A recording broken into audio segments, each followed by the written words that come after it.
ناظرین کرام السلام علیکم، میں ہوں خادم عباس رضوی اور آپ دیکھ رہے ہیں انٹرنیشنل اسلامک نیٹورک.com۔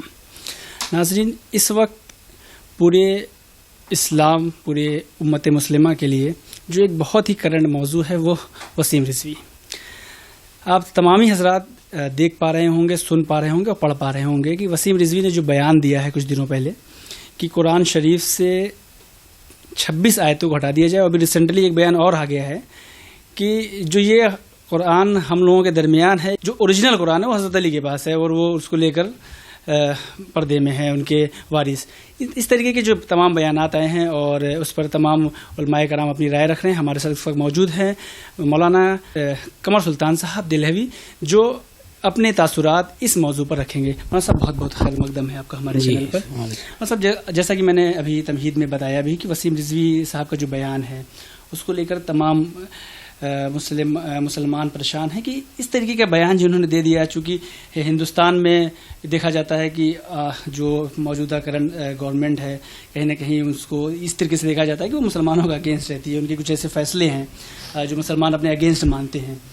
تو یہ دیکھا جا رہا ہے، آپ کو کیا لگتا ہے کہ وسیم رضوی نے یہ بیان کیوں دیا ہوگا؟ کیا یہ کوئی سازش تو نہیں ہے؟ اعوذ باللہ من الشیطان اللعین الرجیم، بسم اللہ الرحمن الرحیم، الحمد للہ رب العالمین والصلاة والسلام علی الہ اجمعین۔ دیکھیے، اصل مسئلہ یہ ہے کہ اس وقت بیان کے ذریعے سے جن لوگوں کے دل دکھے ہیں یا جن لوگوں کو ایمانی طور پر ایک پریشانی لاحق ہوئی ہے، آخر اس کا جواب کون دے گا؟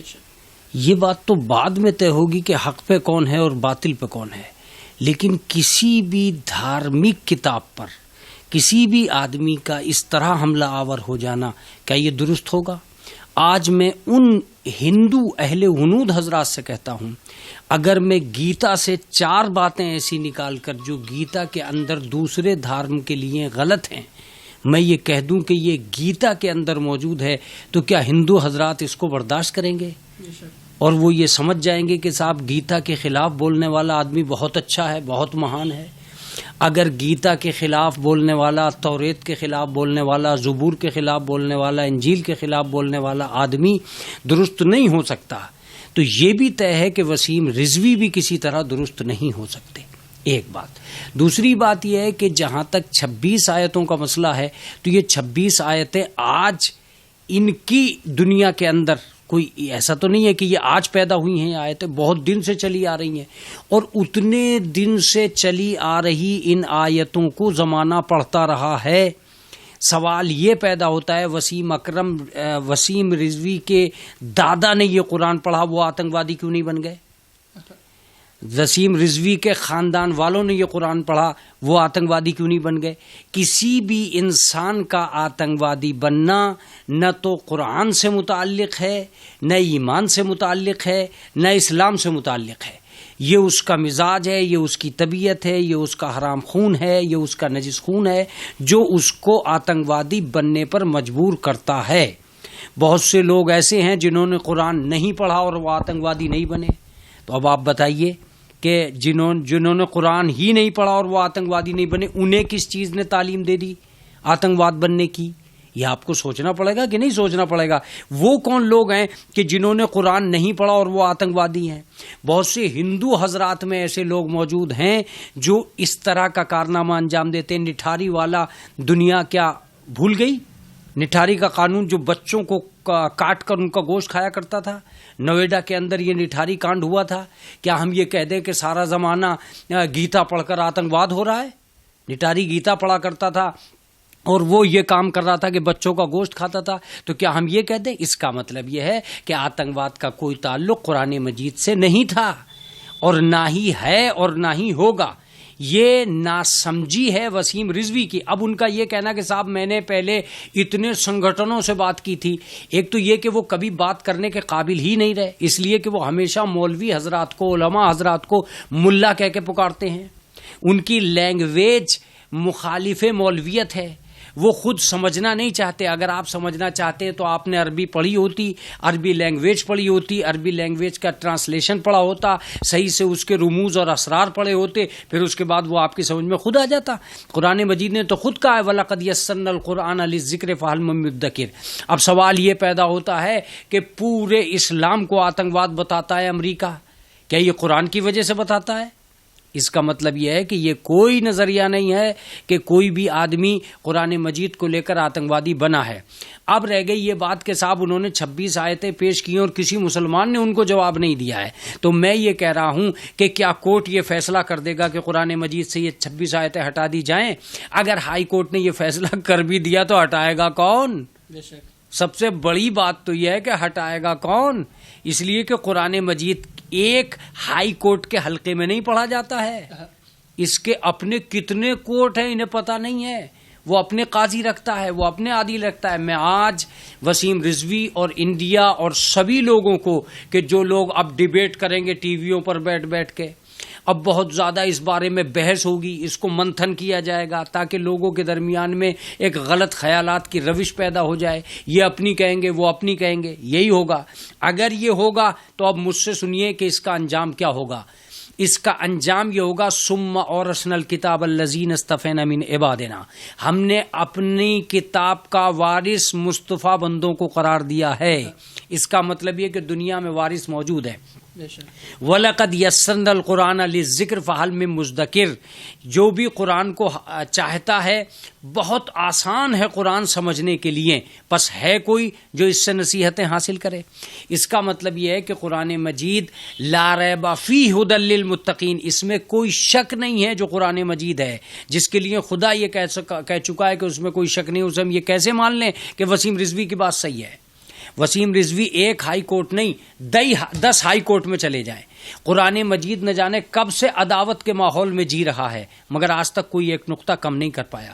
اس کا مطلب یہ کہ وسیم رضوی جیسے بہت سے افراد بھی پیدا ہو جائیں تو قرآن کم نہیں ہوگا. جیسے وسیم رضوی چونکہ کہیں نہ کہیں شیعہ کمیونٹی سے بلانگ کرتے ہیں, اور وسیم رضوی کے تمام بیانات جو گزشتہ دنوں میں انہوں نے دیے اور ابھی جو ریسنٹلی جو بیانات انہوں نے دیے, یہ سارے بیان کو یہ کہہ کے پیش کیا جاتا ہے کہ صاحب یہ تو شیعہ قوم سے تعلق رکھتے ہیں, اور شیعہ قوم ایک طریقے سے جیسے سوچ بتا دی جاتی ہے کہ شیعت کی یہ سوچ ہے, اور انہی کے اندر سے نکلا ہوا ایک انسان جو شیعہ وقف بورڈ کے پریزیڈنٹ کے جو ہے پد تک پہ رہا ہے, تو وہ ایسا بیان دے رہا ہے. تو اس سے دوسری کمیونٹی میں کے بارے میں آپ کیا کہنا چاہیں گے؟ دیکھیے, آدمی شیعہ ہو, سنی ہو, ہندو ہو, مجوسی ہو, یہودی ہو, کوئی بھی ہو, سوال اس کی آدمیت سے ہوگا کہ وہ آدمی کتنا اچھا ہے, صاحب ایمان کتنا اچھا ہے, یہ بحث الگ ہے.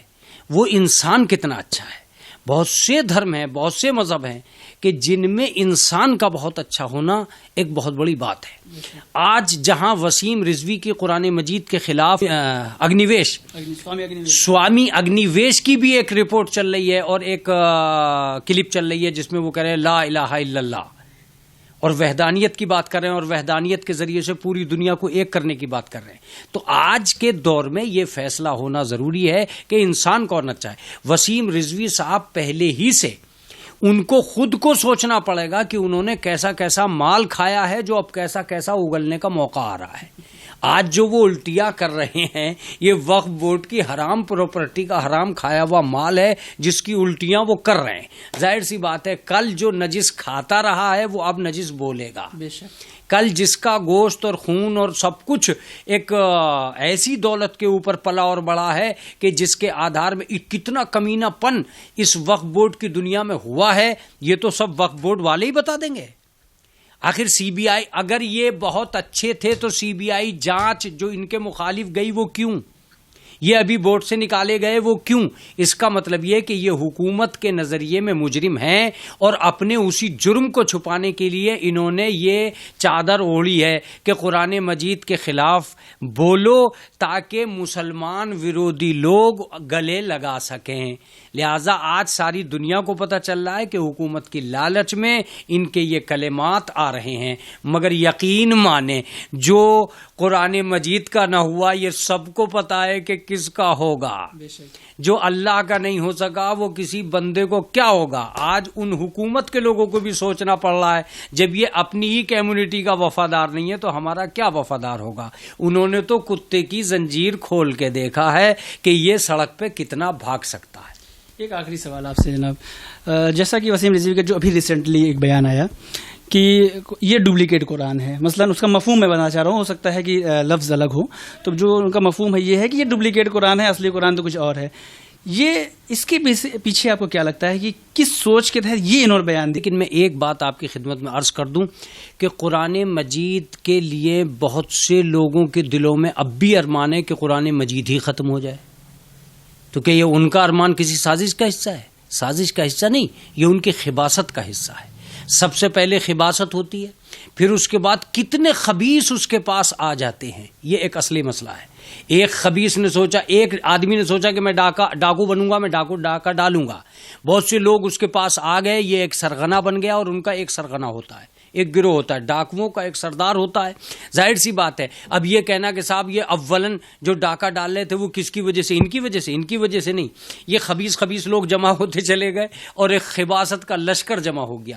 اسی طریقے سے وسیم رضوی بھی خباثتوں کا انہی کا حصہ ہے جو یہ چاہتے ہیں کہ قرآن ختم ہو جائے۔ ایک آدمی نے قرآن مجید پہ ایک دفعہ کوڑے برسائے، جب متوکل نے جب کوڑے برسائے تو کہا گیا کہ صاحب آپ کوڑے کیوں برسا رہے ہیں؟ کہا یہ مجھے ڈراتا ہے گناہ کرنے سے کہ میں تجھے جہنم میں جھونک دوں گا، لہٰذا میں اسی پہ کوڑے کیوں نہ برسا دوں۔ ایک جماعت نے نیزے پر قرآن اٹھا دیا، حضرت علی کے خلاف نیزے پر قرآن اٹھا دیا کہ ہم قرآن مجید کا فیصلہ چاہتے ہیں۔ حضرت علی نے کہا کہ بھائی قرآن وہاں نہیں ہے، قرآن تو میرے سینے میں ہے۔ یہی ہم بھی کہہ رہے ہیں کہ قرآن مجید آج بھی آل محمد کے سینے میں موجود ہے، اسے قرآن مجید کو کوئی نہیں مٹا سکتا۔ جو وسیم رضوی کے دل میں خیال پیدا ہو رہا ہے وہ کسی امام کے دل میں خیال پیدا کیوں نہیں ہوا؟ کسی عالم دین کے دل میں خیال پیدا کیوں نہیں ہوا؟ کسی قاری قرآن کے دل میں خیال کیوں نہیں پیدا ہوا؟ امت مسلمہ کے کسی ملک کے دل میں یہ خیال پیدا کیوں نہیں ہوا؟ ہم ساری دنیا کو جھوٹا مان کر وسیم رضوی کو سچا مان لیں؟ یہ تو سوچنا پڑے گا کہ ایک وسیم رضوی اتنے اچھے ہو گئے کہ وہ ساری دنیا کے مقابلے پہ وہ اکیلے سچے ہیں۔ میں بتاتا ہوں وسیم رضوی نے اصلی یہ کام کیوں کیا ہے۔ آج سارے مولوی وسیم رضوی کا فوٹو اپنے ساتھ لگا کر ڈبیٹ میں اپنے اپنے چینلوں پہ ڈال رہے ہیں۔ وسیم رضوی یہی چاہتا تھا کہ ایک انٹرنیشنل چیز کے خلاف بولا جائے تاکہ انٹرنیشنل طور پر ان کی چھبی، ان کی پہچان بن سکے۔ یہ کوئی نہیں پہچانتا تھا کہ یہ حضرت کون ہیں۔ اصل میں ان کی خباثت اندر سے بے چین تھی کہ میری خباثت کو کوئی پہچانے تو صحیح۔ انہوں نے اپنی پہچان کے لیے قرآن مجید پہ حملہ کر دیا اور وہ ذریعہ بن گئے۔ آپ یقین سے بتائیے اگر آج کے دور میں اسٹیج پہ کھڑے ہوئے کوئی آدمی کسی پردھان منتری کی طرف کوئی چیز اچھال دے، میڈیا اسے کتنا اچھالے گا؟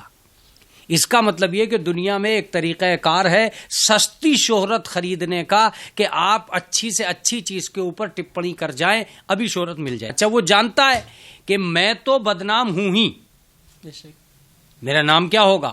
اچھے لوگوں میں تو ان کا مقام نہ کل تھا، نہ آج ہے، نہ کبھی ہو سکے گا۔ اب انہوں نے سوچا جب اچھے لوگوں میں ہے نہیں تو برے لوگوں میں اچھا نام پیدا کر دینا، بروں میں اچھا، جھوٹ بولنا اور اچھے ڈھنگ سے بولنا یہ بھی ایک کاریگری ہے۔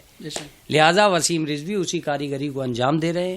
میں شیعہ حضرات کو یقین دلاتا ہوں کہ امام زمانہ کے ہوتے ہوئے کسی قرآن میں کوئی تبدیلی پیدا ہونے والی نہیں ہے، اس کا وارث پردہ غیب میں ہے، اور پردہ غیب سے بھی وہ اتنی طاقت رکھتا ہے کہ اس کی حمایت کر سکے۔ آج سینکڑوں ہزاروں کروڑوں لوگ ان کی حمایت میں موجود ہیں، یہ تو کیا کسی کی بھی طاقت یہ کام نہیں کر سکتی۔ یورپ کے ایک پردھان منتری نے اور یورپ کے ایک صدر نے اسلام کے خلاف محمد کے کارٹون کے موافقت میں بول کے دیکھ لیا، کارٹون بنانے والے کی موافقت میں بول کے دیکھ لیا، 2 دن میں توبہ کر گیا۔ یہ تو کیا کچھ بھی نہیں ہے۔ میں بس اتنا ضرور کہوں گا کہ شیعہ سنی دونوں حضرات کو اپنے قرآن مجید پر بھروسہ کرنا چاہیے، دشمنوں پہ اعتماد نہیں کرنا چاہیے۔ بہت بہت شکریہ جناب۔ چلیے خدا حافظ۔